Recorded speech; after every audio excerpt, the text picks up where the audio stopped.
Artificial flowers കൊണ്ട് കുറച്ചധികം bouquets ഉണ്ടാക്കിയിട്ടുണ്ടെങ്കിൽ പോലും ഏറ്റവും കൂടുതൽ സിംഗിൾ ബൊക്കേസ് മാത്രം കേട്ടോ. പക്ഷേ ഇന്ന് കുറച്ചധികം ഫ്ലവേഴ്സ് കൊണ്ടാണ് ഞാൻ ബൊക്കെ ഉണ്ടാക്കാൻ പോകുന്നത്. ഇതെനിക്ക് വളരെയധികം സ്പെഷ്യൽ ആയിട്ടുള്ളൊരു ബൊക്കെയാണ്. കാരണം എൻ്റെ ഫ്രണ്ട് പറഞ്ഞൊരു ബർത്ത്ഡേ ഗിഫ്റ്റ് ഹാമ്പറിലുണ്ടായിരുന്ന കുറച്ച് ഫ്ലവേഴ്സ് ഞാൻ ഉണ്ടാക്കുന്ന കേട്ടോ. അത് ബൊക്കെ ഉണ്ടാക്കാൻ സ്റ്റാർട്ട് ചെയ്ത ടൈമിൽ എനിക്ക് ഭയങ്കര ഡിഫിക്കൽട്ടായിട്ടുള്ള കാര്യമായിരുന്നു റിബൺ ബൊക്കേസ്.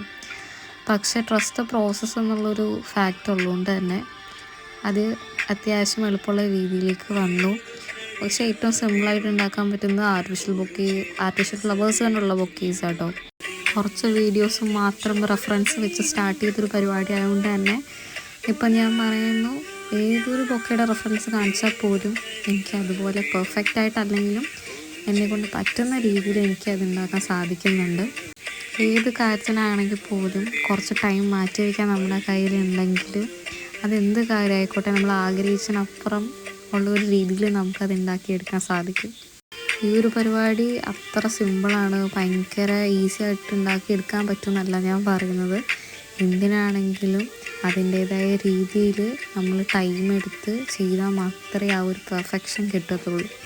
ഇതിൻ്റെ ഏറ്റവും കൂടുതൽ കുറച്ച് ബുദ്ധിമുട്ടായിട്ട് വരുന്നത് ഇതിൻ്റെ റാപ്പിങ്ങും അതുപോലെ തന്നെ നല്ല രീതിക്ക് ഒരു ഔട്ട്പുട്ടുമാണ്. റിബൺ ബൊക്കേസിൻ്റെ കേസിലാണെങ്കിൽ അത്യാവശ്യം നല്ല ടൈം എടുക്കും. കാരണം അത് കട്ട് ചെയ്തൊക്കെ ഭയങ്കര സിമ്പിളാണെങ്കിൽ പോലും അത് ഒന്ന് റോൾ ചെയ്തെടുക്കുമ്പോൾ ഒരു കറക്റ്റ് റോസിൻ്റെ ഷേപ്പിൽ വരണമെന്നില്ല. അപ്പോൾ അതൊക്കെ ഒന്ന് ശ്രദ്ധിച്ചാൽ നമുക്ക് അടിപൊളിയായിട്ടുള്ളൊരു ബൊക്കേസ് മേക്ക് ചെയ്തെടുക്കാൻ പറ്റും.